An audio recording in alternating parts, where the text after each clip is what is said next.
Hola, ¿qué tal? Mi nombre es Jordi Meléndez, yo soy codirector de Factual y uno de los organizadores de este foro virtual COVID-19. Les agradezco mucho que nos acompañen a este taller sobre persistencia del virus en superficies sólidas.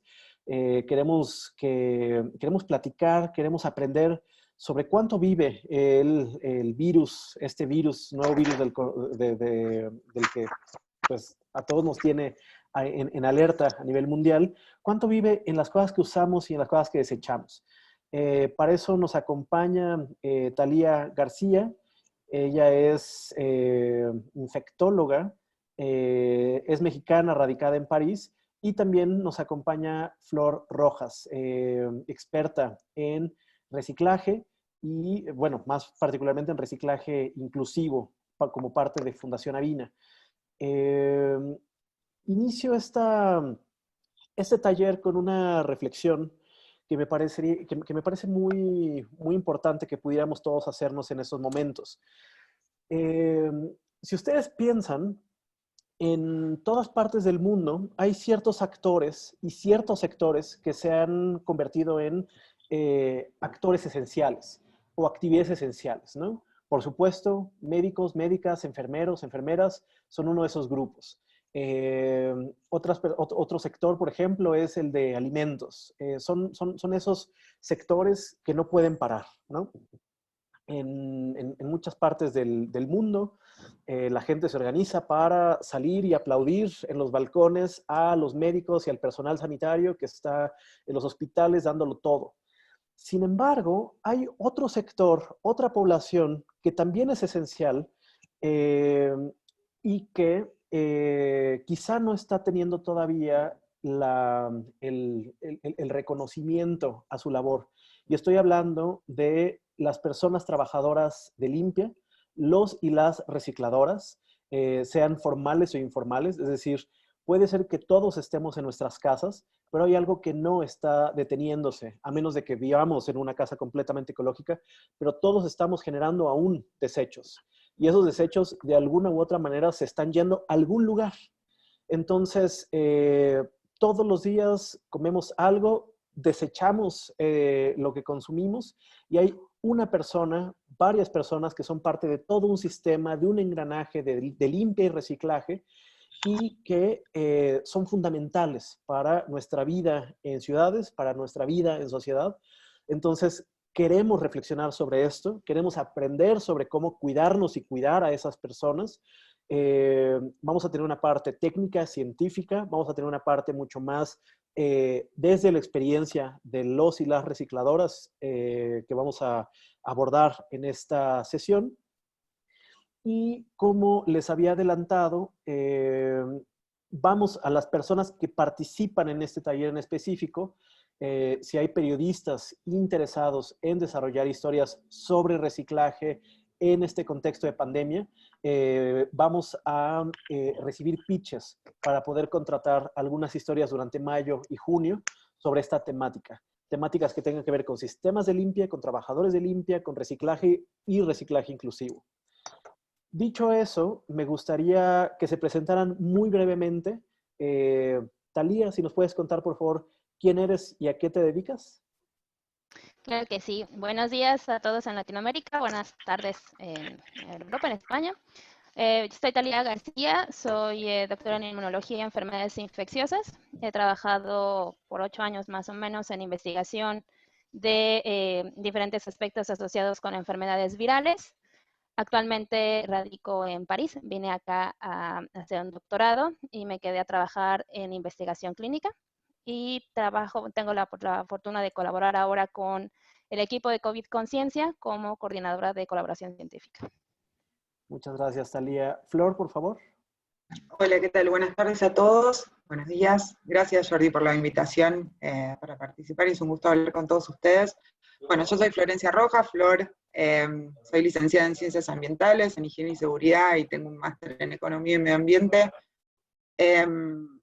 Y estoy trabajando actualmente coordinando el programa Reciclaje Inclusivo para Argentina dentro de la Fundación Avina, que es parte de la plataforma IRR, que es la Iniciativa Regional para el Reciclaje Inclusivo. Bueno, un poco Jordi contó el espíritu de mi participación, que tiene que ver con el reconocimiento sobre todo de los recicladores de base y el trabajo que hacen y la necesidad de mantener su trabajo. Así que bueno, a esperar el momento de la presentación. Gracias. Fantástico, Flor. Muchísimas gracias. Y muchas gracias también a Fundación Avina por sumarse como un aliado de este foro virtual COVID-19. Entonces, bueno, pues empezamos. Cada una de nuestras talleristas ha preparado una presentación. Entiendo que Thalía, a lo largo de su presentación, va a ir haciendo algunas preguntas a los y las participantes. Entonces les pido que las preguntas que nos haga Thalía las puedan ir contestando en el chat.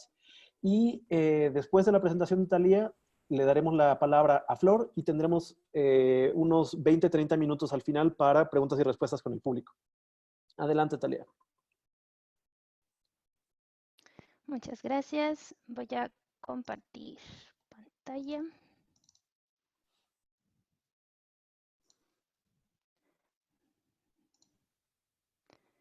Ok, ¿se ve la pantalla? Así es. Sí, ¿pueden ver la presentación? Perfecto. Sí.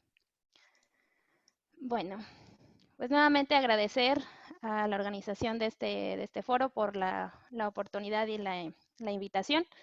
Como lo mencioné hace un momento, yo soy más investigadora que periodista, pero he tenido la fortuna de involucrarme en actividades de comunicación científica, sobre todo en la parte de divulgación científica y de formación para audiencias no especializadas.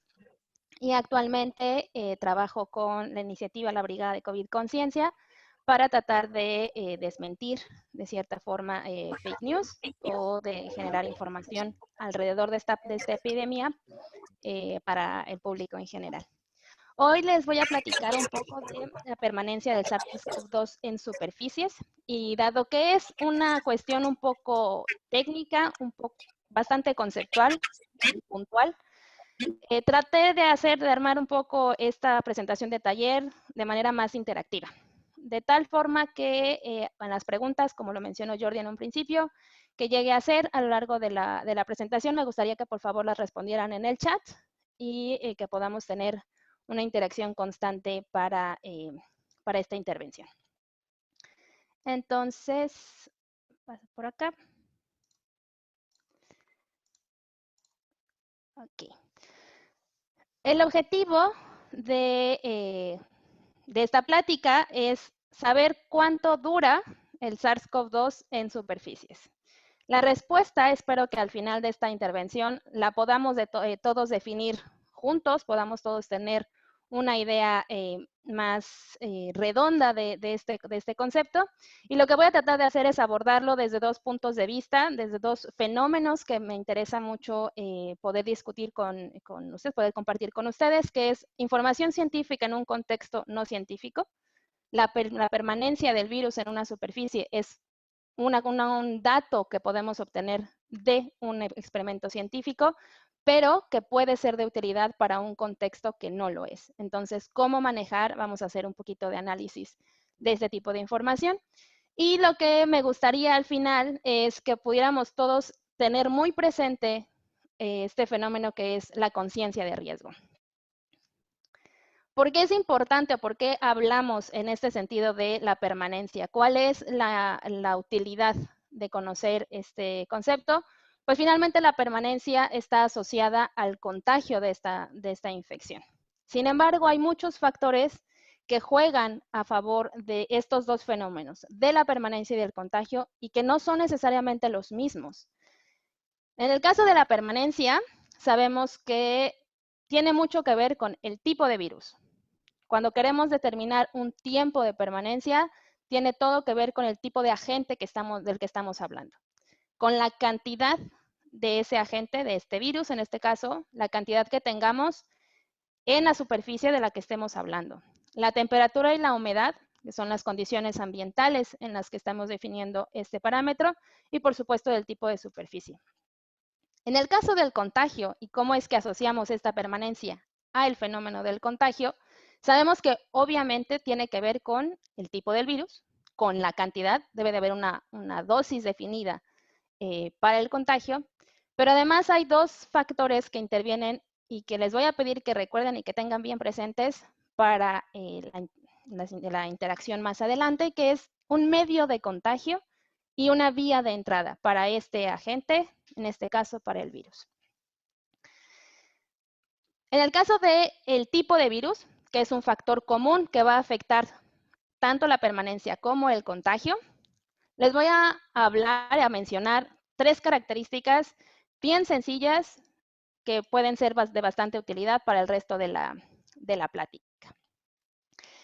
El SARS coronavirus 2, para empezar, lo que hemos visto en las noticias, tanto en medios digitales como en la televisión, como en radio, en notas, en periódicos, etcétera, es que nos hablan de un tiempo de sobrevivencia. El virus no sobrevive. Y es bien importante empezar o manejar más bien conceptos claros y conceptos precisos, sobre todo si basamos nuestra información en un artículo científico, si basamos nuestra comunicación en evidencia científica. A pesar de que en artículos se utiliza survival time, la traducción dentro de un contexto de una enfermedad viral no lo tomamos como sobrevivencia, lo tomamos como permanencia, como estabilidad o como viabilidad. Un virus permanece en una superficie o medimos el tiempo en que un virus es viable, es decir, que tiene capacidad de infectar, pero no decimos que sobreviva. El SARS coronavirus 2 particularmente es un virus envuelto. ¿Esto qué quiere decir? Que la parte externa de este virus tiene una capa, que decimos que es una capa de lípidos, básicamente es una capa de grasa. La misma grasa que consumimos en cuanto a su estructura química es también lipídico, el aceite vegetal, el aceite que consumimos al cocinar, el aceite, la grasa que podemos encontrar en los alimentos, la grasa de pollo, la grasa de carnes, son lípidos básicamente. Y es la misma estructura que puede tener el coronavirus, está hecha también de lípidos. ¿Y qué conocemos que pueda cortar la grasa, que pueda afectar a esta grasa de manera corriente? El jabón. Entonces, dato súper importante para tenerlo en cuenta en el desarrollo de esta intervención. Y finalmente, el SARS coronavirus 2 es un virus envuelto respiratorio. Es decir, causa una enfermedad en las vías respiratorias y conocemos 2 medios de transmisión. El principal es la transmisión por microgotas. Estas famosas gotitas de saliva que sacamos al hablar, mismo al respirar, cuando tosemos o cuando estornudamos, esa es la vía principal de contagio de este virus. Y una vía secundaria es el contacto con superficies contaminadas. Importante tener en cuenta que estamos, la plática del día de hoy se trata sobre la permanencia en superficies, que ya es una vía secundaria de contagio. No por eso menos importante, pero sí es necesario tenerlo en cuenta. No es la vía principal de contagio, sino una vía secundaria. Cuando hablamos de permanencia del virus, ¿en dónde vamos a buscar esta información? ¿En dónde podemos tener certeza que el dato crudo que estamos buscando es confiable? Les voy a compartir que existen documentos técnicos que están dirigidos y están redactados para personas que están en contacto directo con este tipo de agentes y que tienen necesidad de realizar o de desarrollar protocolos de seguridad. Y esos documentos técnicos se llaman PSDS, que son básicamente es una ficha de identificación de un agente biológico.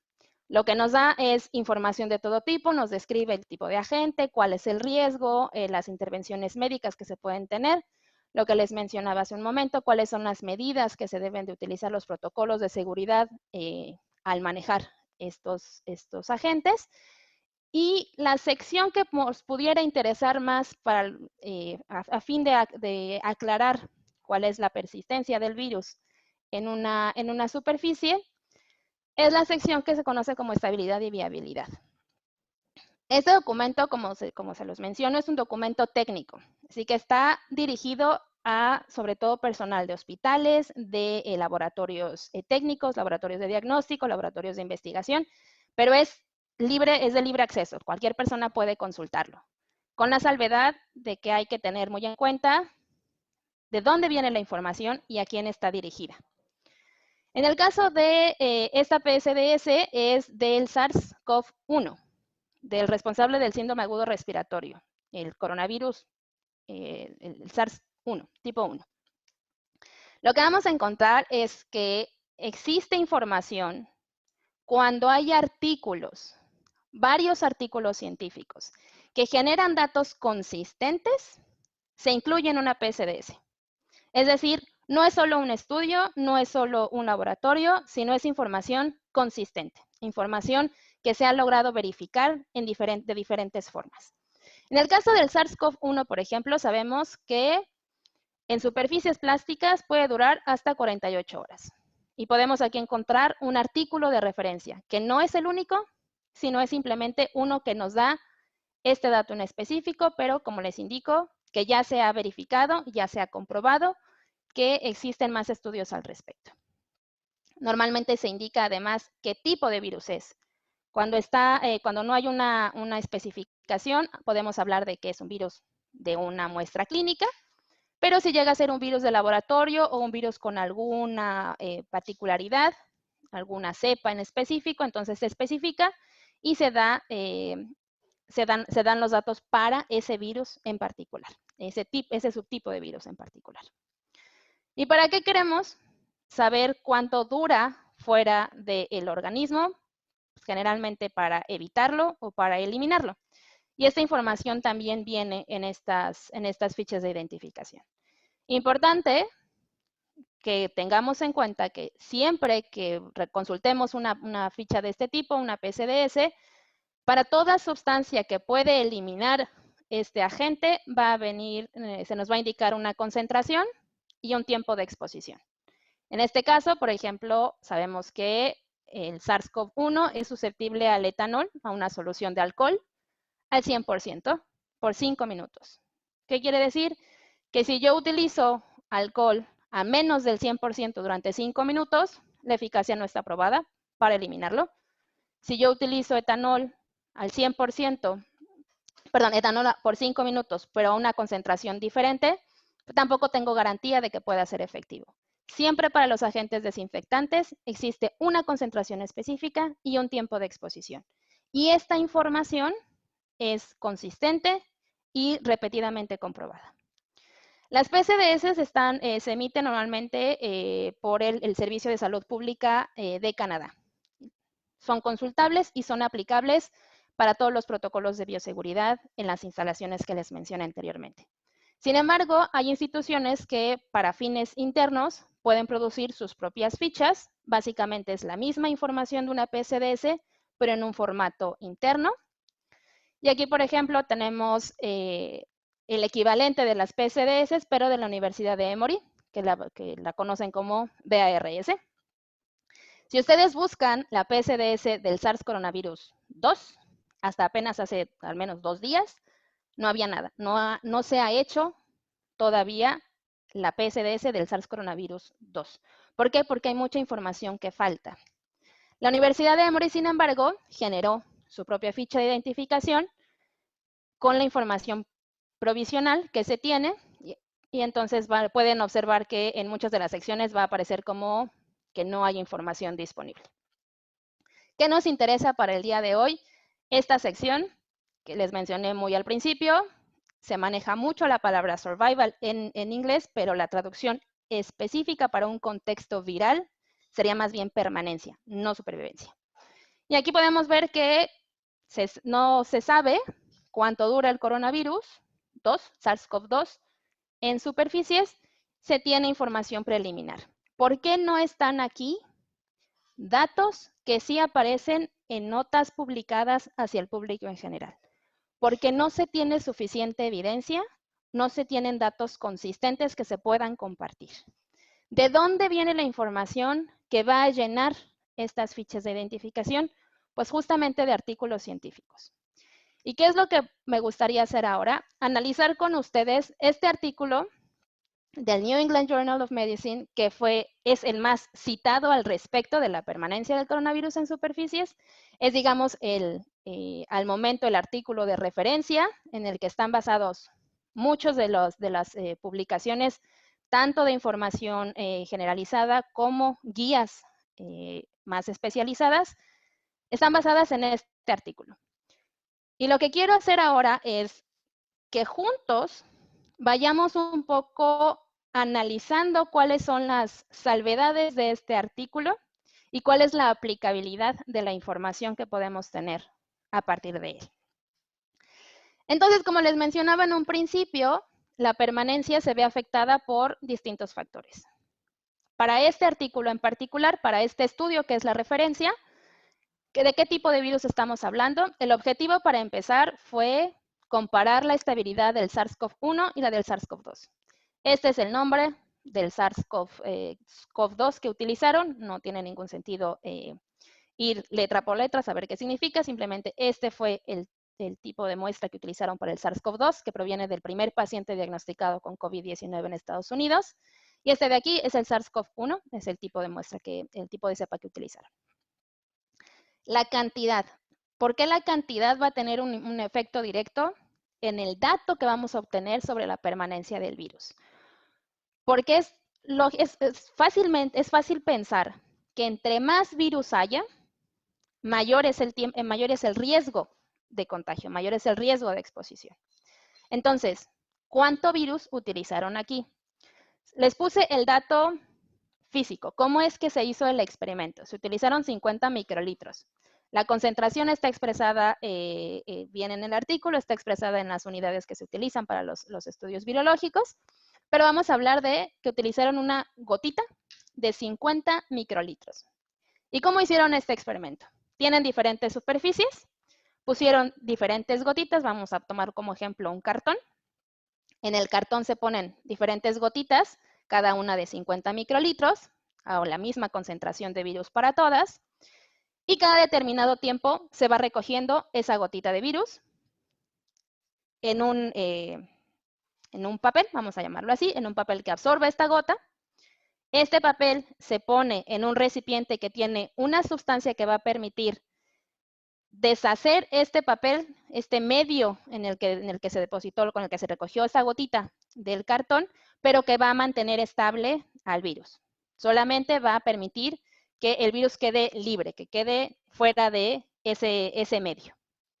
Y después se tomó una parte de esa solución, al final, de este concentrado de virus, y se colocó en un cultivo de células. Y entonces lo que hicieron fue ver a qué gotita, que fueron tomadas a diferentes tiempos, en qué gotita ya no había virus que fueran capaces de infectar las células.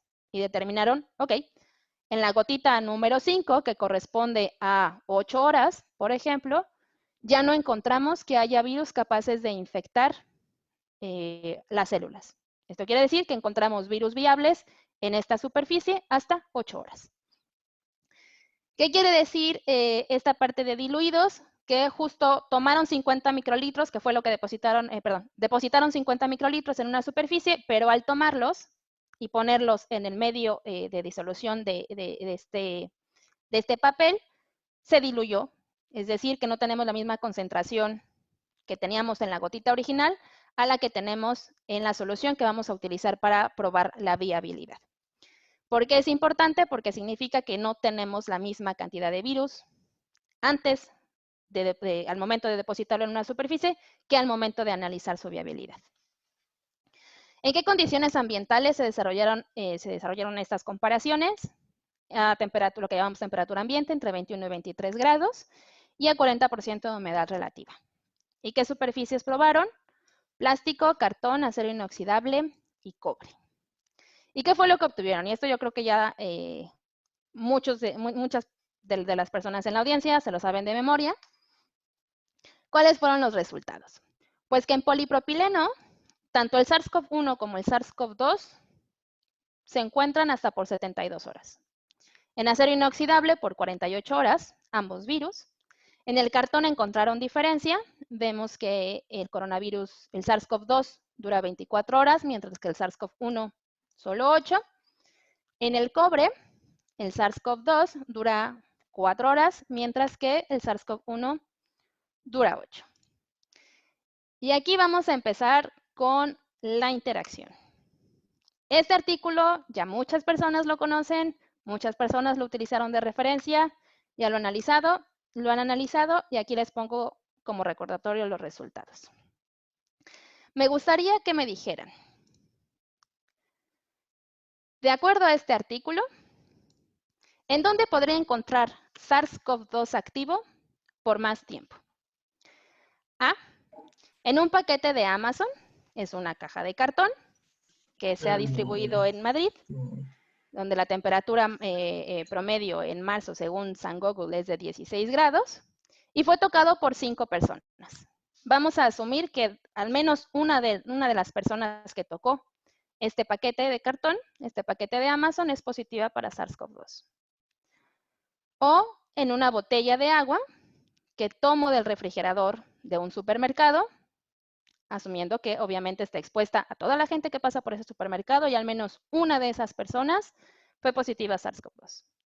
O bien en una mesa de una cocina, generalmente son de acero inoxidable, la cocina de un restaurante en donde trabajan 4 personas. Y de estas 4 personas, al menos una es positiva a SARS-CoV-2. De acuerdo a lo que nos dice este artículo de la permanencia del SARS-CoV-2 en superficies, ¿en dónde ustedes creen que podríamos encontrar SARS-CoV-2 activo por más tiempo? B, B, C, B, C, C, C, C, C, C, C, B. Ok, estamos entre Bs y Cs. A, ok. Perfecto. La mayoría, me atrevo a decir que creemos que podríamos encontrar más SARS-CoV-2 activo por más tiempo en la botella de agua que está expuesta al supermercado. Si tomamos este artículo como referencia para contestar esta pregunta, no existe respuesta correcta. ¿Por qué? Y entonces es bien importante que empecemos a hacer este análisis de la información. Un paquete de Amazon es de cartón y nos habían dicho que en el cartón el coronavirus, el SARS-CoV-2 se podía encontrar hasta por 24 horas. En una botella de agua, asumo, asumo que ustedes lo piensan así, porque yo también lo pensé así cuando vi la noticia, que decimos que una botella de plástico cae dentro de, una botella de agua, perdón, cae en la categoría de el plástico que se utilizó, ¿no? Les tengo noticias, las botellas de agua generalmente no están hechas de polipropileno. Y una mesa de cocina nos habían dicho que es de acero inoxidable y que podía durar 48 horas. ¿Por qué no hay respuesta correcta? Este artículo nos genera datos, 72, 48, 24 horas, que solo son válidos en estas condiciones.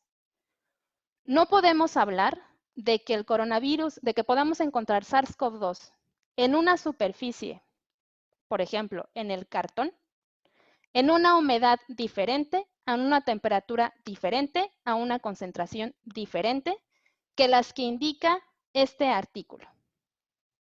Sin embargo, este fue el tipo de notas que pudimos encontrar. Aclaro, no todas las notas fueron así, no en todas las notas hicieron estas suposiciones o dieron estas recomendaciones. Sin embargo, hay muchos medios de comunicación que utilizaron esta información y la replicaron o la tradujeron para la vida común, como se los muestro aquí. ¿Cuánto tiempo dura el coronavirus en el ambiente, en superficies, en objetos, etcétera?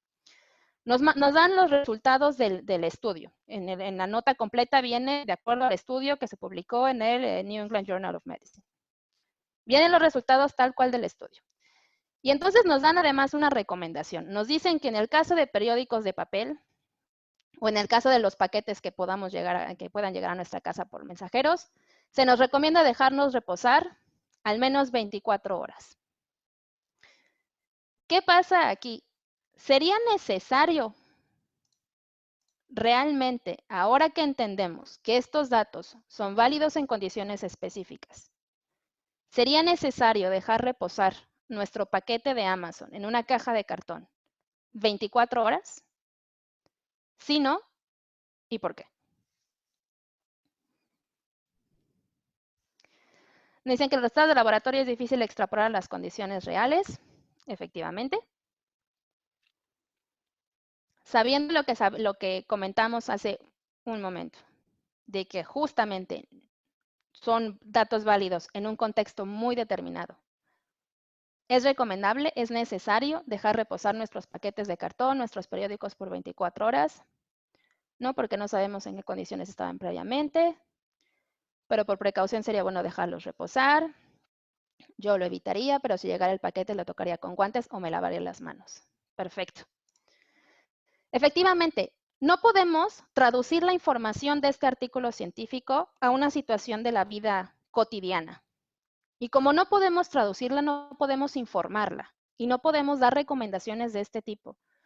No conocemos a qué ha estado expuesto este periódico, a qué ha estado expuesto este paquete, pero siempre hay que asumir o que pensar en el mayor de los riesgos y tomar medidas al respecto. Y las medidas al respecto más simples es tomarlo y lavarme las manos o pasar un paño con algún desinfectante conocido en la caja de cartón, porque ante la duda es mejor siempre tomar las previsiones necesarias, pero no teniendo en cuenta que hay que tratar el paquete 24 horas después, porque un artículo científico me dijo que en el cartón duraba 24 horas. La información que da este artículo no es mentira, no es información falsa, no es información incompleta, es información en un contexto muy particular y como tal es como se tiene que tomar. Además de este artículo,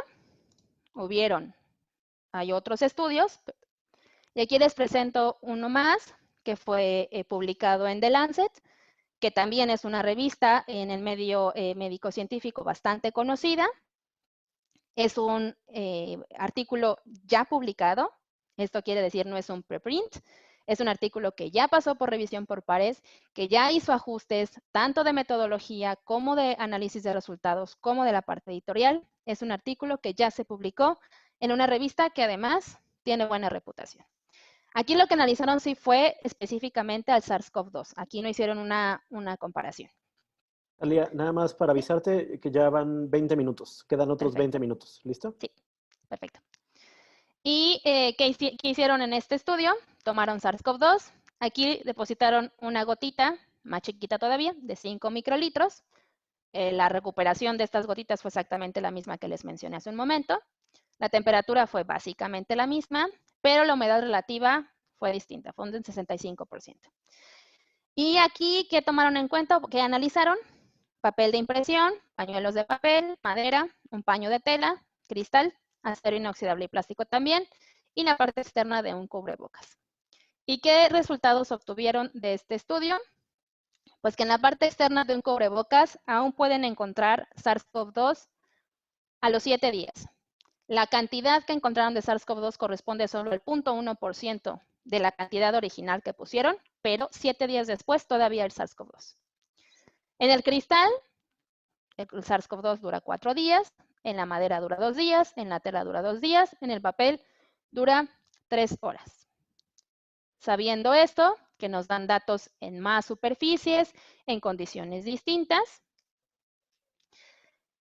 ¿por cuánto tiempo podría encontrar SARS-CoV-2 activo en una manta de tela, que pertenece a una persona que es positiva para SARS-CoV-2 y esta persona ha estado en cuarentena, así que no sale de su casa, entonces pide comida a domicilio, pero resulta que uno de los repartidores de la comida a domicilio pues es positivo también para SARS-CoV-2. ¿Por cuánto tiempo podría yo encontrar coronavirus en su manta de tela?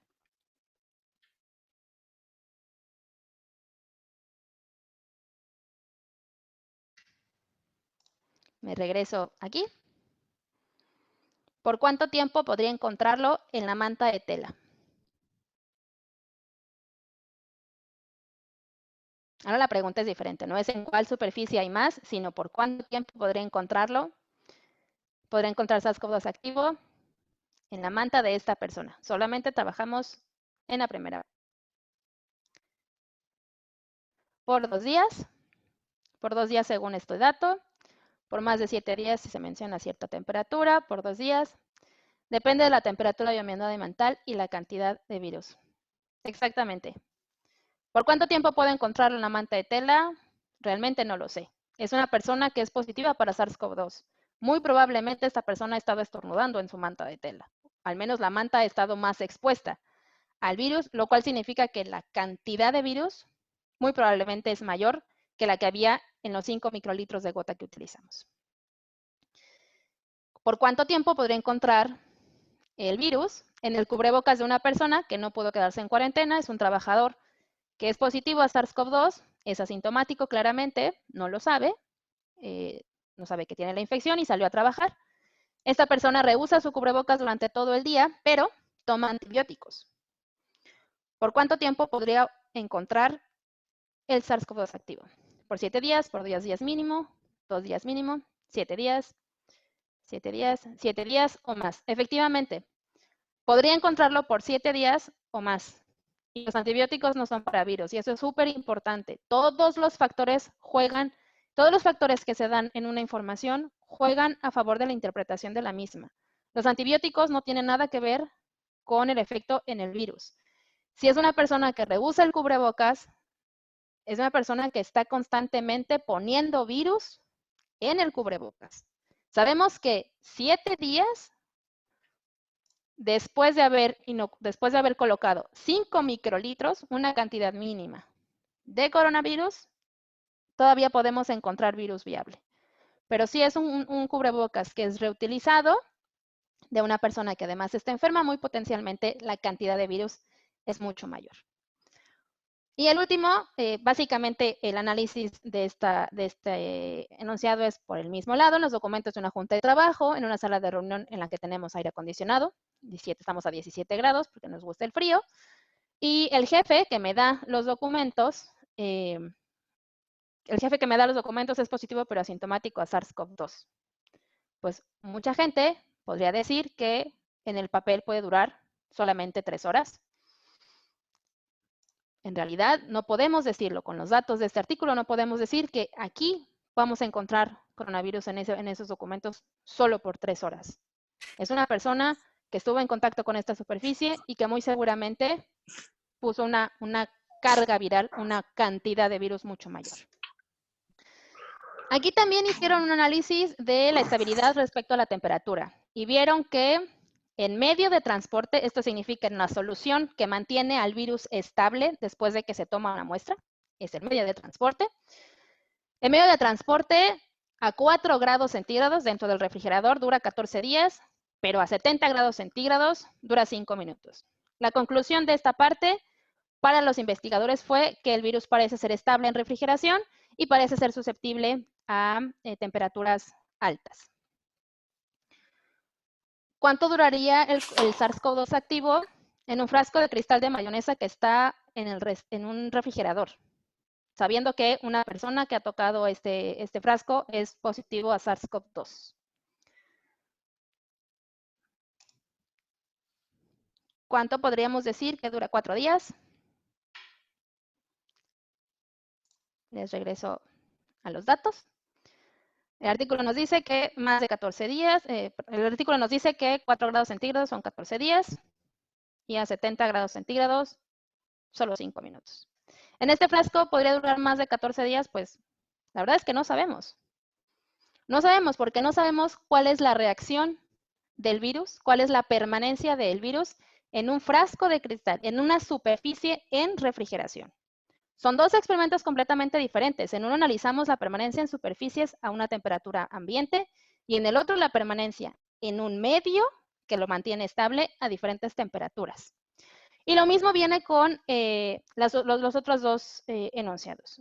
En ropa recién lavada a 60 grados centígrados, 40 minutos, aunque sea de un adulto sintomático positivo para SARS-CoV-2, muy probablemente no encontremos coronavirus. Parece ser que es susceptible a altas temperaturas, pero además la ropa la lavamos con jabón. Y si se acuerdan, exactamente, al principio habíamos hablado de que el jabón es un elemento que desestabiliza al virus. Sin embargo, este fue el tipo de notas que también se llegó a publicar al respecto.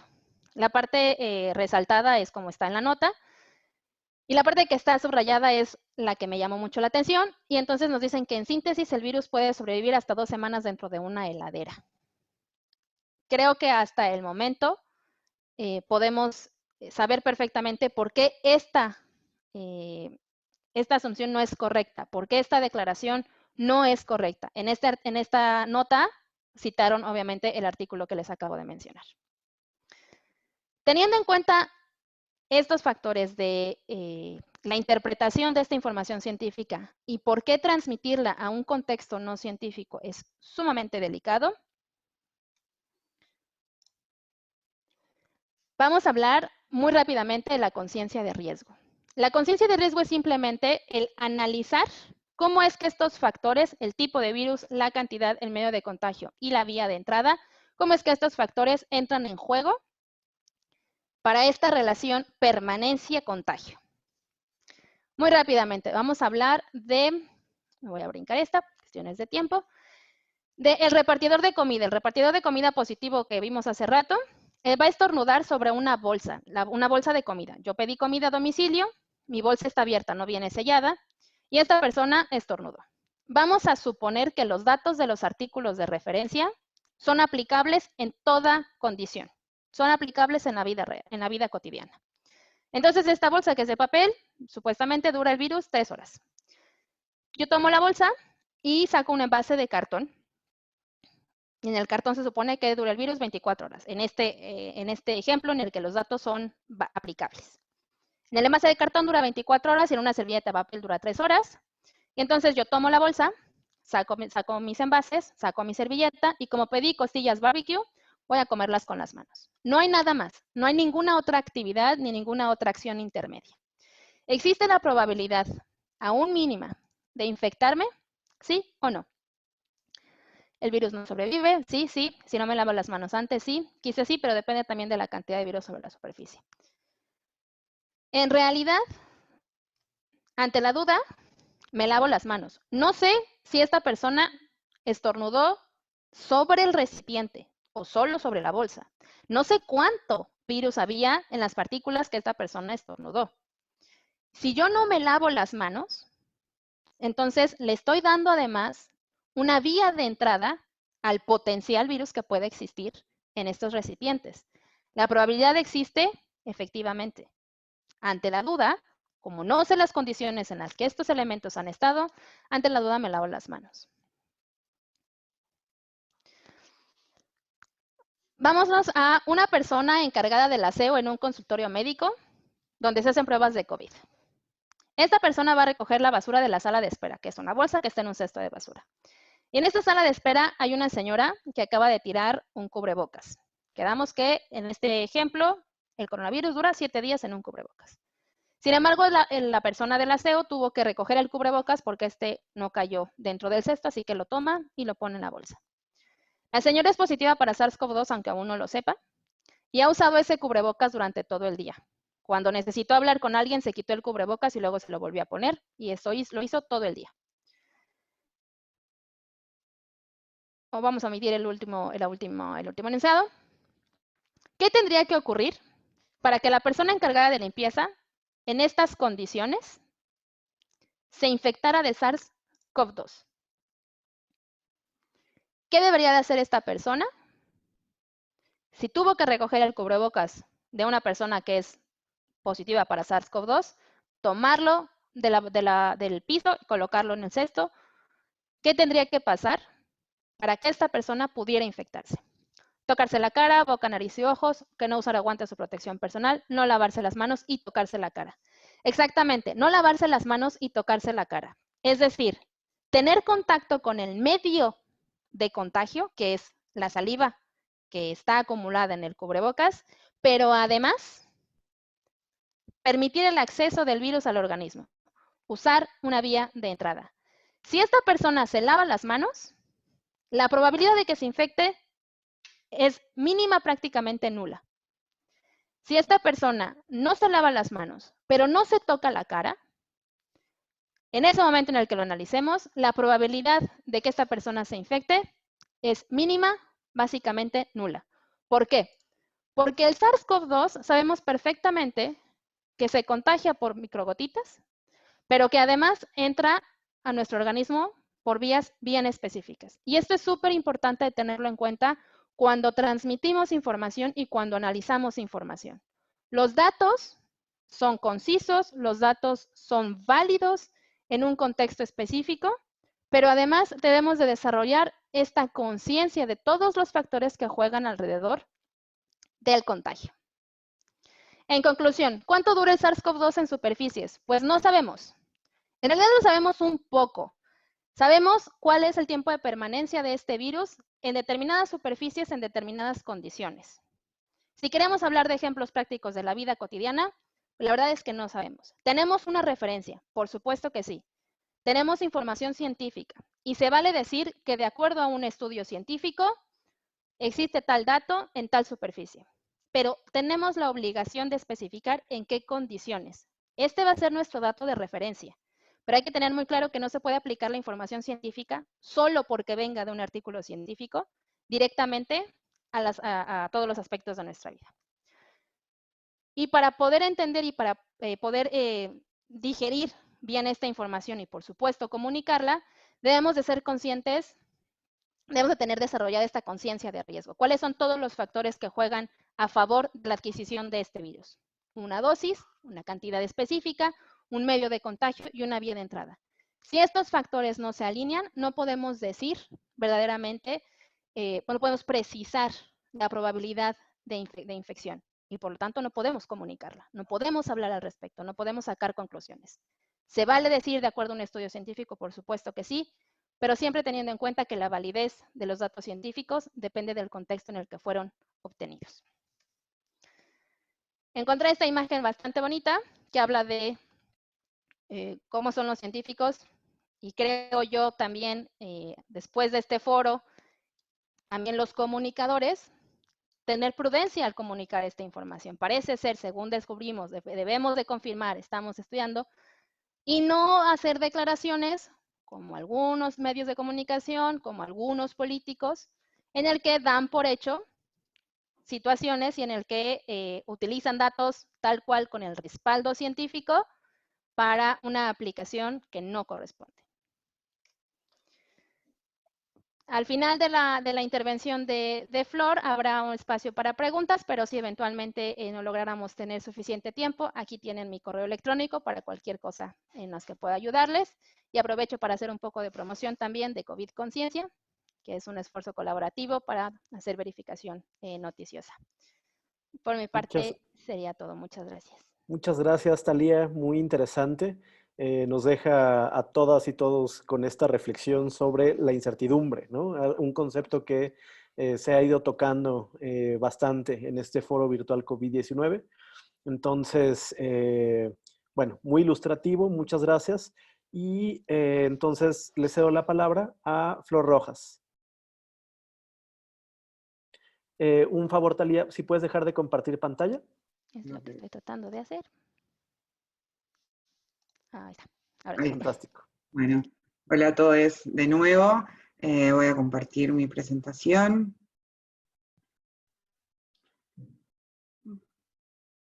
A ver, un segundo, por favor. Porque si en el momento en que tienen que salir desordenadas las cosas, cuando salen. Ahí está.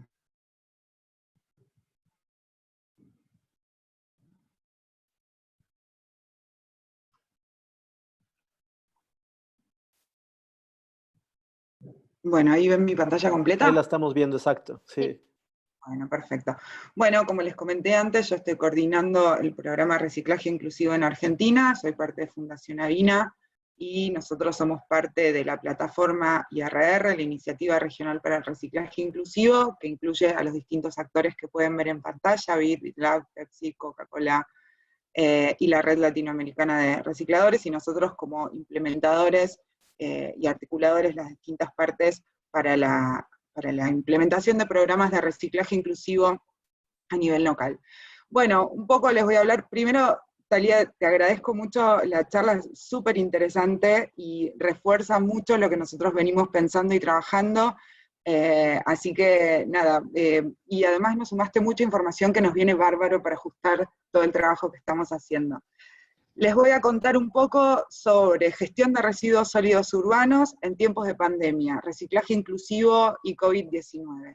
La idea es ponerlos un poco en contexto de la gestión de los residuos sólidos a nivel regional, en toda Latinoamérica, antes de la pandemia, qué sucedía, qué está sucediendo ahora con la pandemia, quiénes somos nosotros, para que puedan entender el tipo de trabajo que hacemos, qué estamos haciendo, y alguna oportunidad que creemos que podemos hacer de aquí en adelante.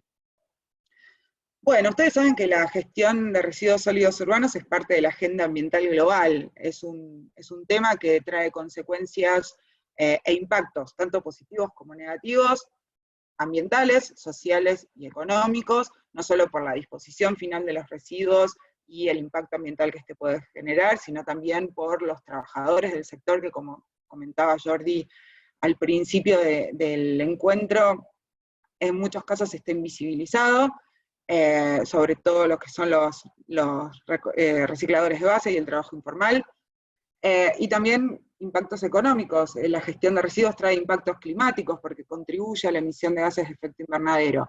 Entonces es un tema que, por supuesto, es necesario abordar a nivel global. Hoy en la región tenemos conocimiento de que el 45% de los residuos sólidos urbanos se disponen de manera inadecuada. ¿Qué quiere decir esto? Que van o a vertederos o a basurales a cielo abierto y no pasan por un sistema de contención correspondiente para evitar impactos ambientales.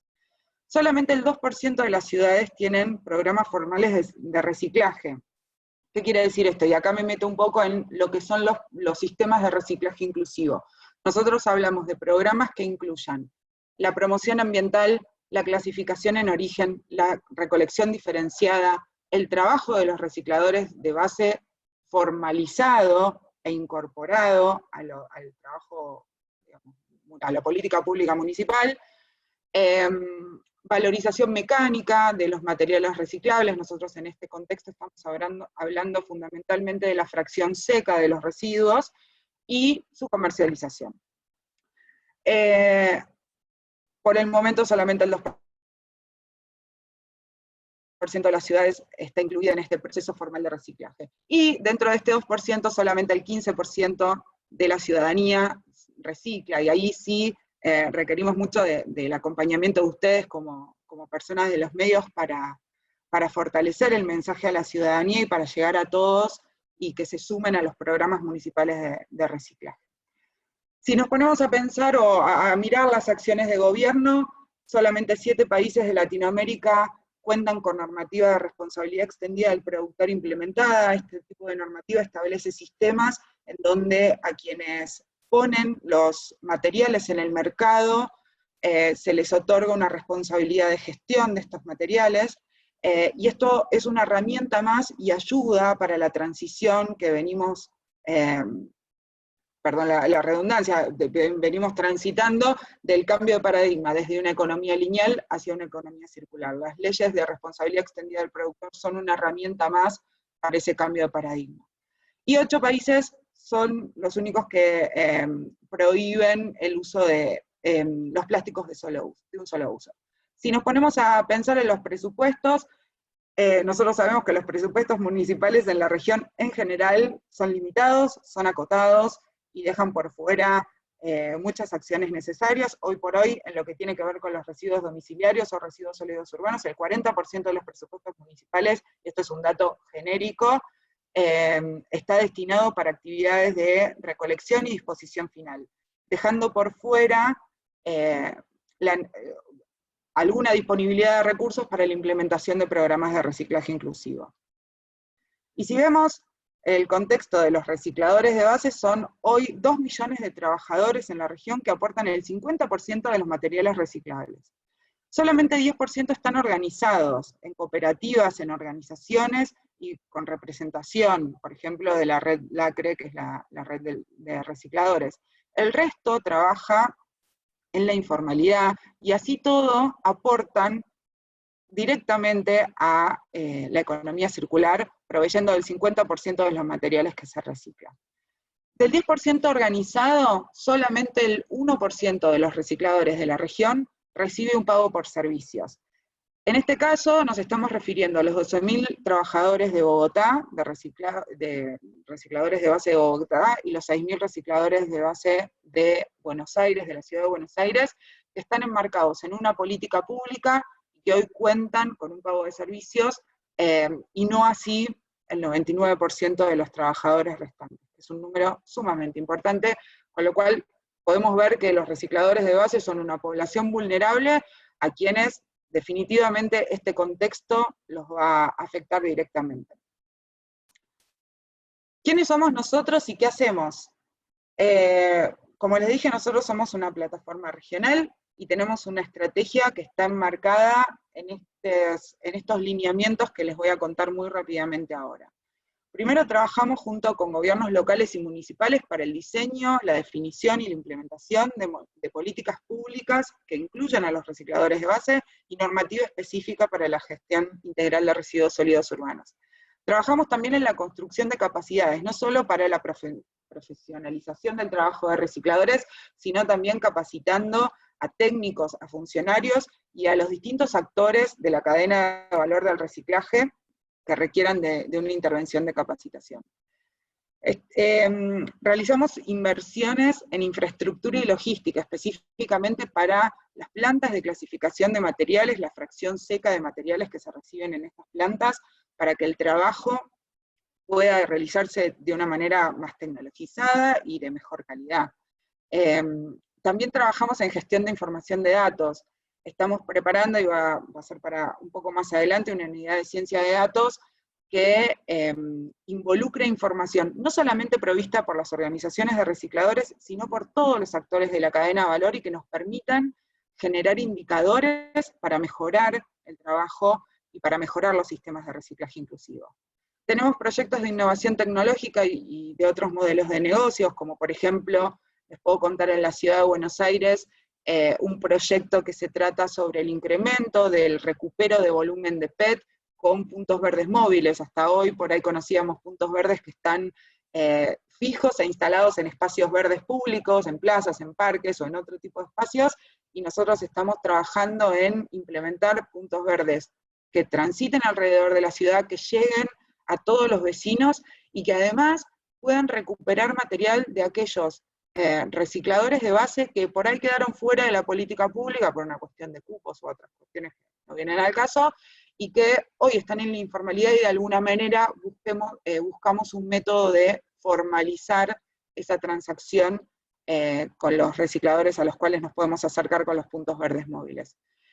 Y por último, tenemos estrategias de cambio cultural para llegar a la ciudadanía en general y para involucrarlos de alguna manera en la separación en origen. Nosotros creemos que no es que lo creemos nosotros, sino que, digamos, está comprobado que el primer eslabón de la cadena de un programa de reciclaje es el generador, y que sin una separación de origen de calidad, el trabajo posteriormente no es lo suficientemente eficiente como se requeriría que fuera. ¿Cuáles son los resultados que obtuvimos hasta ahora? Y hasta ahora les estoy hablando desde 2011 hasta hoy. Hace 9 años que la plataforma está en funcionamiento y vigente, y estamos implementando programas con impacto, como dice ahí, en 17 países de Latinoamérica y el Caribe. Hasta hoy hemos recuperado en manos de los recicladores de base más de 3 millones de toneladas de materiales reciclables, de fracción seca de materiales reciclables. Este es un número importantísimo.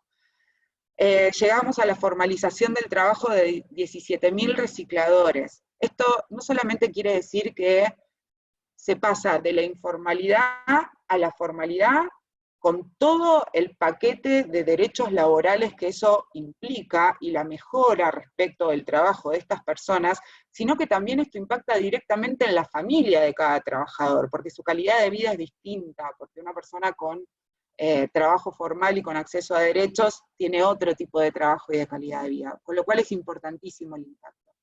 Asistimos a más de 100 gobiernos locales y 8 nacionales, y desarrollamos muchas herramientas y guías para la gestión de residuos. Cuando terminemos esta charla, mis slides son pocas, les voy a presentar la guía de buenas prácticas que hemos elaborado para trabajar en gestión de residuos en contexto de pandemia. Se las muestro en un ratito. Estos logros son muy importantes en estos 9 años, porque como les contaba antes, el contexto es bastante adverso. Falta marco regulatorio, falta inclusión social, hay muchos trabajadores, hay mucha fuerza de trabajo en la informalidad, y de a poco vamos sumando más municipios, más proyectos y más trabajo formalizado en el camino que estamos transitando. Así que para nosotros los logros son sumamente importantes. Bueno, y acá ya me meto en el tema que los quería poner un poco en contexto, para que sepan quiénes somos y qué hacemos, pero acá ya me meto directamente en el tema que nos junta hoy en esta llamada, para contarles un poco qué sucedió a partir de la declaración de la pandemia y cómo está avanzando en estos últimos 2 meses. Acá tienen un mapa de los distintos países en donde tenemos algún tipo de intervención. Yo no voy a leer nada de lo que dice el mapa, sino que les voy a contar en general qué está sucediendo. Ustedes lo pueden mirar y después, obviamente, podemos compartir la presentación si es necesario. Cuando se declaró la pandemia, lo que sucedió a nivel global fue la determinación de la suspensión de los programas de reciclaje. ¿Por qué? Porque ante el desconocimiento, y mucho de lo que explicaba Talía en su presentación tiene que ver con esto, y la falta de protocolos de acción y de buenas prácticas y de manejo de gestión de residuos adecuado al contexto del virus, los gobiernos decidieron ponerle un freno a los programas de reciclaje, priorizando la visión sanitarista, porque por supuesto quienes siguieron trabajando son, como mencionaba Jordi al principio, los trabajadores de limpia, los recolectores y los sitios de disposición final de residuos, porque por supuesto los gobiernos tienen que continuar manteniendo la sanidad en las ciudades y la higiene urbana y la limpieza. Pero bueno, esto obviamente que trajo consecuencias. La primera consecuencia evidente es el efecto sobre la economía de los recicladores de base y la falta de acceso a un ingreso. Este sector es un sector que vive el día a día y vive de los materiales que puede recolectar y que puede comercializar. Sin un programa de reciclaje inclusivo, formal o informal, y con la industria del reciclaje cerrada, que es la otra consecuencia que trajo esta pandemia, por lo menos hasta el momento, obviamente que los recicladores no tienen un ingreso suficiente y adecuado para subsistir. Por supuesto que trae consecuencias ambientales, porque esto implica un incremento de la disposición final en rellenos, o en rellenos sanitarios controlados con suerte, pero en vertederos o en basurales a cielo abierto de un mayor volumen de residuos que podrían ser recuperados, y creemos también en consecuencias sociales, porque se visibiliza un retroceso en todas las campañas de comunicación y capacitación que se hizo a la ciudadanía para que puedan separar en origen. Les dije antes, solamente el 15% se adhiere a este tipo de actividades.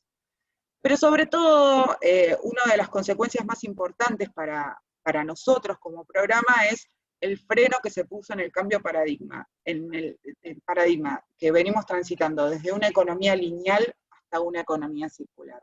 Por ahí soy un poco reiterativa, pero quiero que quede claro el mensaje. Hoy los recicladores de base en la región son los únicos que están aportando a la implementación de un modelo de economía circular, porque en la región latinoamericana, más allá que la economía circular es mucho más grande que el tema de los residuos, en la región latinoamericana lo que hoy está funcionando con contundencia es el reciclaje, y el reciclaje como herramienta de la economía circular. Entonces es muy importante no retroceder en este camino transitado, porque los pasos avanzados son pocos en estos pocos años, pero son muy importantes para seguir avanzando hacia ese modelo.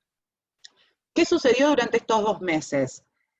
Bueno, entre marzo y hoy. Básicamente hubo mucha presión, sobre todo del sector, y también de las industrias, en reactivar los programas de reciclaje.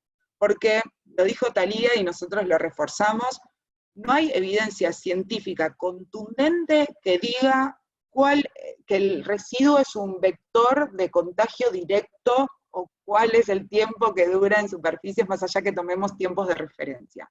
Entonces, como no tenemos una evidencia científica suficiente para suspender los programas, lo que nosotros proponemos es, no los suspendamos, modifiquemos las normas de trabajo, trabajemos de una manera segura, trabajemos con protocolos de higiene y seguridad para poder darle continuidad a todo esto. Entonces, muchos de los gobiernos municipales están estableciendo sus guías, sus protocolos de trabajo. Nosotros acompañamos con nuestra guía para esa definición. de actividades, y de a poco se van reactivando los programas de reciclaje en la región. Ya en Chile se declaró el reciclaje como una de las actividades prioritarias y necesarias. Nosotros apuntamos a que se declare el reciclaje como actividad prioritaria en toda la región y no solamente que sea la recolección y disposición final. ¿Qué hicimos hasta el momento como programa, como plataforma, desde México hasta Argentina, en 17 países, para contener esta situación, en 16 países, perdón, para contener esta situación de emergencia? En principio, modificamos toda nuestra actividad para establecer un plan de contingencias que sirva para acompañar a las organizaciones de los recicladores de base, tanto para reactivar su trabajo, aquellos que lo tienen permitido por los gobiernos locales, como para asistirlos humanitariamente a aquellos que no tienen ningún tipo de posibilidad de trabajar y que hoy necesitan de un ingreso económico mínimo para su subsistencia. Ya hemos apoyado directamente a 10.000 recicladores de base en 16 países, con distintas actividades en cada país, que van desde la provisión de elementos de protección personal, el diseño de protocolos, la provisión de elementos de limpieza, el pago de operaciones de plantas que hasta ahora se sostenían con la venta de materiales y en este contexto no se puede realizar y no se pueden sostener, o el pago de salarios ante la falta de trabajo que tiene este sector. Y lo otro que realizamos, y es lo que les venía comentando, que les voy a mostrar al final de la presentación, es nuestra guía de buenas prácticas de trabajo seguro. Ustedes todos pueden acceder a esta guía de buenas prácticas, es de acceso gratuito, está disponible en nuestra página web, que es reciclajeinclusivo.org/COVID, pueden encontrar la versión online o la versión web de la guía. Esta guía se hizo tomando las recomendaciones de especialistas de higiene y seguridad, tomando normativa específica de la Superintendencia de Riesgos de Trabajo en Argentina, y normativa específica de otros países, normativa nueva ante un contexto desconocido, ¿sí? Esto es importante tenerlo en cuenta. Entonces tomamos todas las precauciones que consideramos necesarias. También tomamos el primer estudio que mostraba Thalía de virus en superficie como referencia, y hemos tomado las recomendaciones y sugerencias de organizaciones internacionales reconocidas en temas de salud y medio ambiente. Esta guía está dirigida fundamentalmente a gobiernos locales y nacionales para que puedan apropiarse de ella y tomar toda la información necesaria para definir los protocolos específicos para cada municipio y reactivar el trabajo de recicladores, pero también está dirigida a generadores de residuos y recicladores de base. Generadores, ¿por qué? Porque todos generamos residuos, todos somos parte de este sistema, de una manera o de otra. Entonces, establecimos pautas para generadores, para cómo continuar o no la separación en origen. Y establecimos lineamientos específicos de trabajo, que les voy a comentar más adelante, para aquellos trabajadores que están en la calle recuperando material seco, o que están en la planta clasificando y valorizándolo. Para ir concluyendo, ¿qué contexto esperamos después de la pandemia? Bueno, ya tenemos datos y los primeros indicios de que la crisis económica se está profundizando. Los datos y las consecuencias que yo establezco acá surgen de una comunicación de la CEPAL, en donde desde esa organización hicieron un análisis económico de lo que se espera que suceda, y el análisis es bastante desalentador, porque se espera una caída del 5% del PBI, que eso para nuestra región es muy importante. Se espera que haya 37.5 millones de desempleados. Este número surge de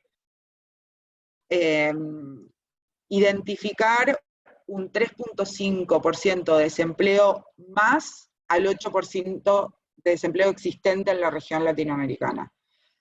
Así que el nivel de desempleados va a ser importante y alarmante. Todo esto se da en un contexto que en condiciones normales ya tiene 53% de trabajadores informales, con lo cual el impacto económico es muy fuerte, y los recicladores, esos 2 millones de recicladores de base que les comentaba antes, están dentro de este 53% en su gran mayoría. Por eso la CEPAL propone definir, en principio, nuevos modelos de desarrollo, fortalecer la manufactura local, fortalecer los mercados locales, la regionalización y disminuir las importaciones. Y acá nos preguntamos nosotros y les trasladamos la pregunta a ustedes. ¿Ustedes creen nosotros sabemos o pensamos que la crisis económica va a generar un incremento en la cantidad de trabajadores del sector del reciclaje. La primera respuesta que se nos viene a la cabeza es que sí, porque en Argentina sucedió, el boom de los recicladores de base en Argentina se dio con la crisis del 2001. El segundo incremento en la cantidad de trabajadores se dio en la crisis del 2008-2009. Entonces, esperamos que haya un incremento de trabajadores. La crisis económica y la necesidad de nuevos modelos de desarrollo va a necesitar que la economía circular sea tomada como herramienta fundamental para este nuevo camino que tenemos que recorrer. Creemos que sí también. Pero bueno, no sabemos qué va a pasar. Para cerrar, algunas pautas de lo que podemos hacer durante y después de la pandemia. Lo que estamos haciendo nosotros durante es articular con los distintos actores de la cadena del reciclaje como para establecer normas y pautas para reactivar los programas de reciclaje en toda la región con protocolos de trabajo seguro. Eso es algo que ya estamos transitando. Necesitamos definir campañas de comunicación para la separación en origen siguiendo estas pautas de trabajo y estas normas. Y capacitar y acompañar a los recicladores para que se acostumbren a trabajar de una manera distinta. Nosotros no tenemos certeza científica de cómo el virus impacta en las superficies, y ya lo explicó Talía, pero sí sabemos que necesitamos modificar nuestras formas de trabajo y hacerlo de una manera segura para evitar cualquier tipo de riesgo. ¿Qué podemos hacer después de la pandemia? Y después de la pandemia le daremos respuesta a alguna de las preguntas que planteábamos en la slide anterior. Ante un potencial incremento del número de recicladores necesitamos no solo fortalecer los programas de reciclaje que existen hoy en día, sino incorporar nuevos municipios, nuevos programas de reciclaje, ampliar el sector. Y por supuesto creemos que la economía circular es una de las herramientas fundamentales para el diseño de nuevos modelos de desarrollo económico que pueden aportar al crecimiento de la región. Acá les dejo el contacto. Como les comentaba al principio, yo coordino el programa en Argentina. Nos pueden escribir para cualquier duda o consulta a este mail o entrar a nuestra página, y nosotros, como sabemos que hay gente de todos los países escuchando, los vamos a contactar con el colega del equipo que corresponda a su país para asistirlos, y estamos abiertos a cualquier consulta o pregunta. Si me permiten 2 minutos más, Jordi, no sé cómo estoy de tiempo.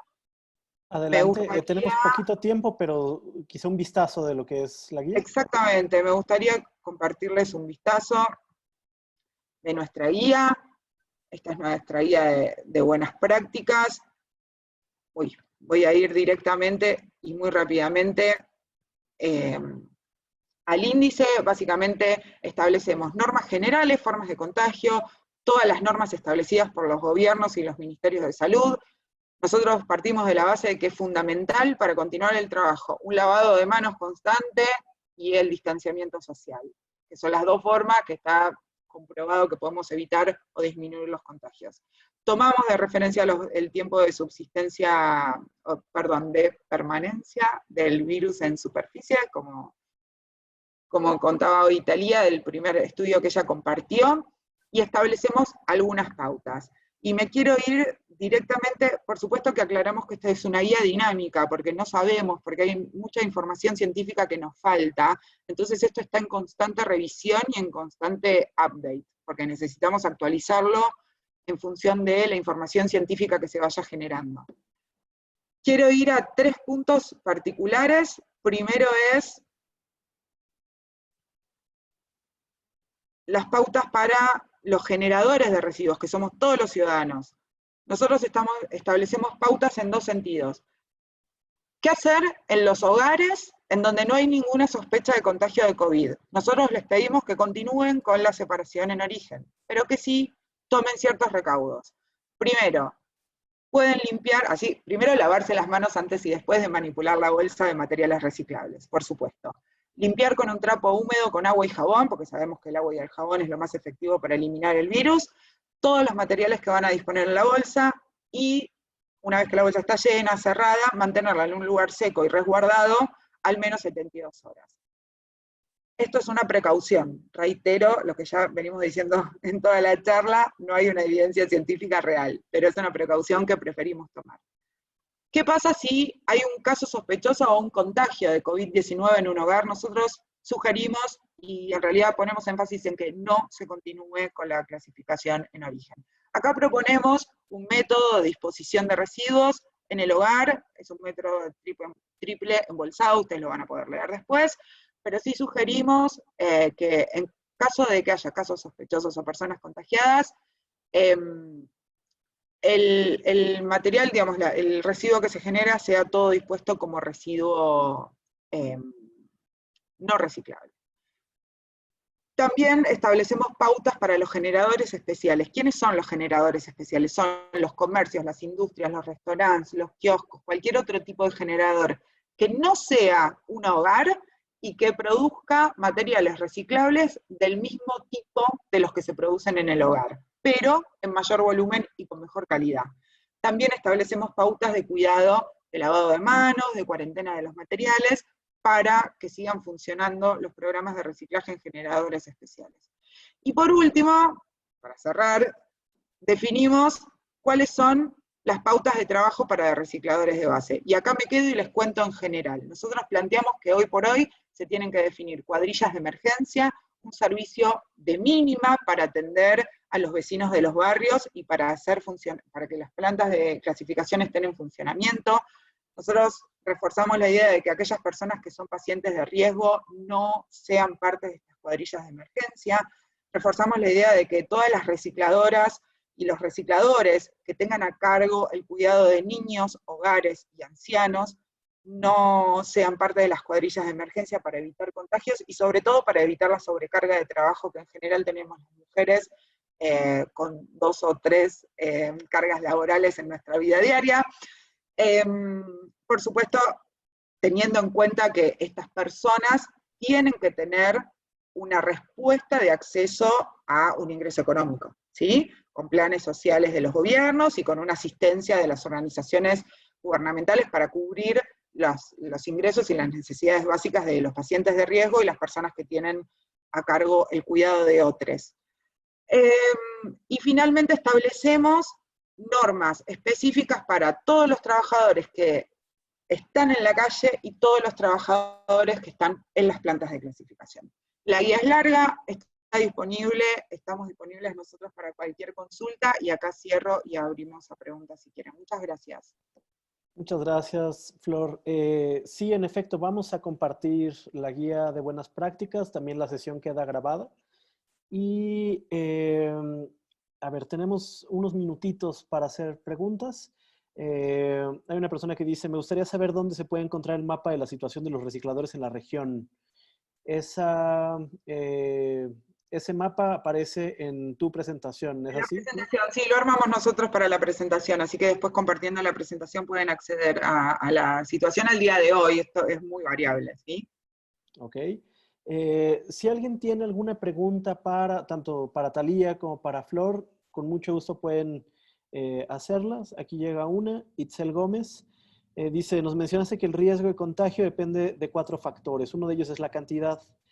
Hablabas de la permanencia del SARS-CoV-2 en distintas superficies, pero ¿cuántos virus hay en los 5 microlitros que mencionabas en las distintas superficies? Y otra, si una persona toca una superficie con SARS-CoV-2 y no se lava las manos, se talla los ojos y el virus entra en su cuerpo, ¿cuál es la cantidad de virus que entra al cuerpo para que se infecte? Gracias, Itzel. Gracias, Jordi. Es una excelente pregunta y la respuesta es, no sabemos. Ese es uno de los muchas cosas y uno de los muchos datos de los que todavía no tenemos información, que es la dosis infectiva.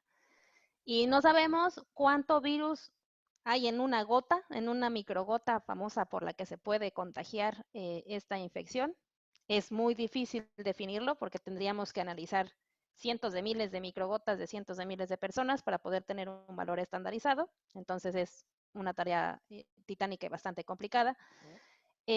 No sabemos cuánto es lo mínimo de virus que necesita entrar a nuestro organismo para que nos infecte, pero si pensamos un poco en En estas famosas fichas que les mencionaba, generalmente para aquellos organismos o aquellos agentes patógenos para los que se tiene la información, definimos una concentración de laboratorio, es decir, donde se hacen ensayos, generalmente in vivo, generamos una concentración de laboratorio y entonces en estos experimentos decimos que la concentración mínima para un modelo de laboratorio es tal.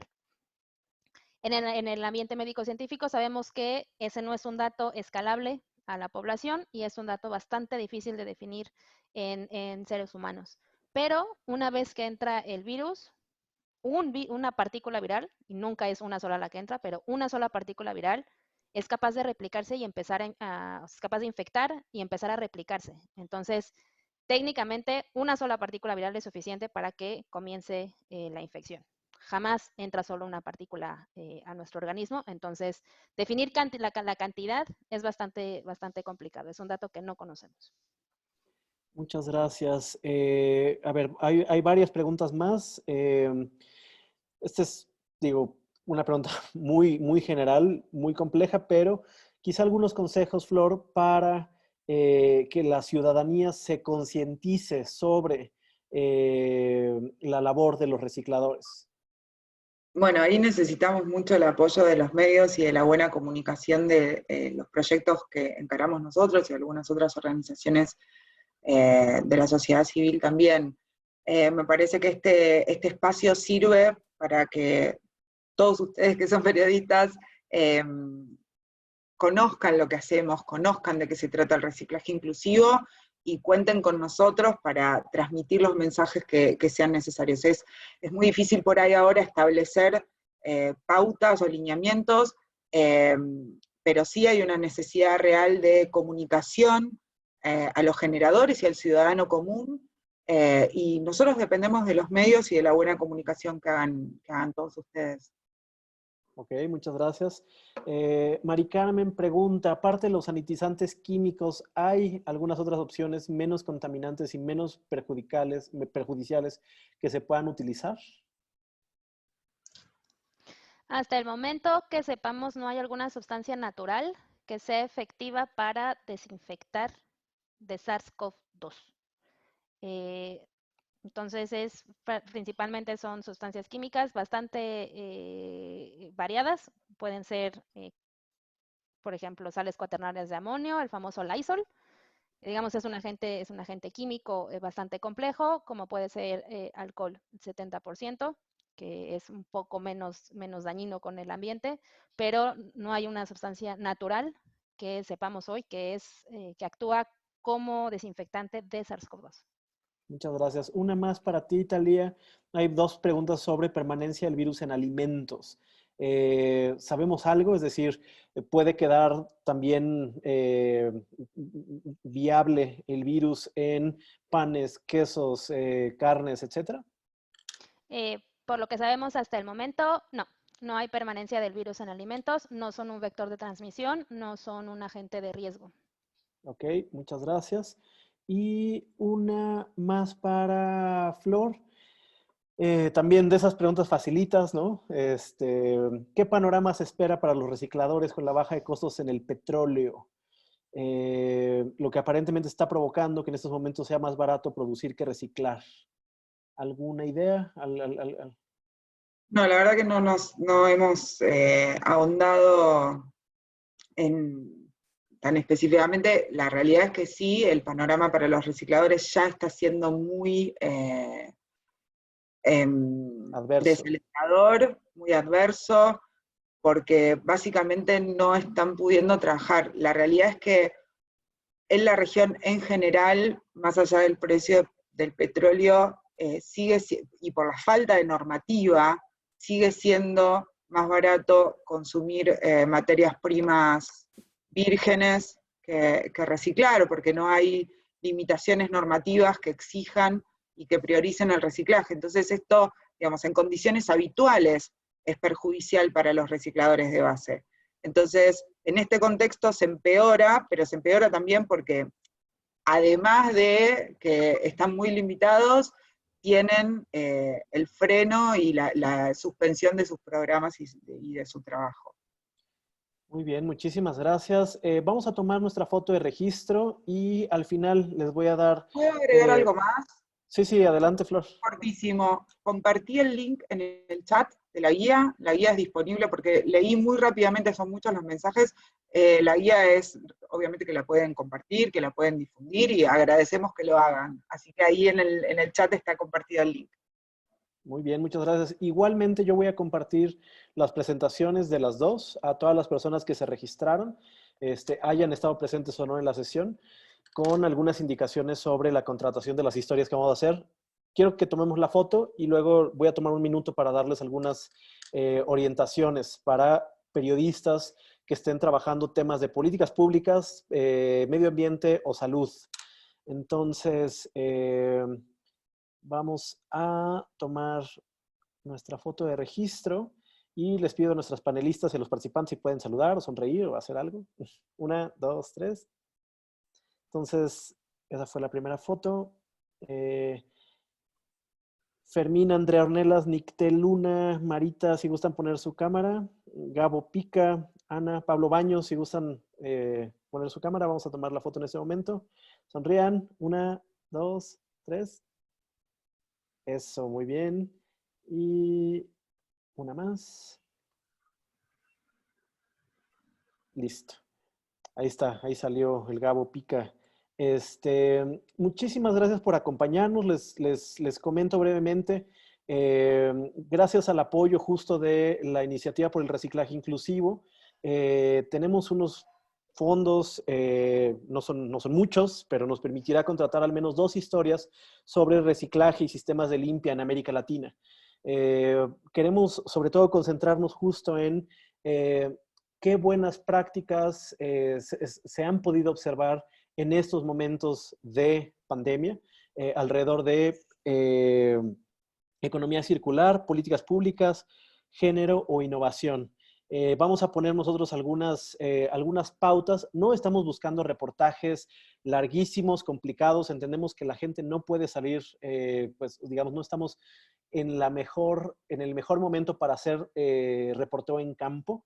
Entonces, más bien, queremos que sea unas notas más breves a partir de información documental o información que puedan recopilar vía internet, vía telefónica, vía WhatsApp con algunos implicados, sin que eso signifique un riesgo ni para ustedes como periodistas ni a las personas que puedan ustedes entrevistar.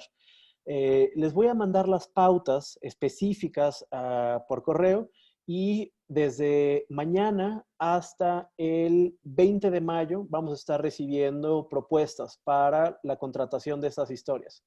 Entonces, por mi parte, muchísimas gracias. Les recuerdo, soy Jordi Meléndez, codirector de Factual. Todas las sesiones de todos los talleres y todas las mesas están grabadas en los canales de YouTube, tanto de Factual como de la Red Mexicana de Periodismo Científico, por si quieren también ahí regresar a alguna de las sesiones.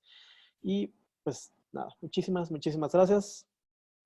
Gracias. Muchas gracias. Nos despedimos y nos seguimos viendo. Gracias a todas y a todos. Gracias. Adiós. Excelente. Saludos. Chao. Gracias. Chao. Muchas gracias. Gracias, Talía. Gracias, Flor. Chao. Gracias a ustedes. Un placer.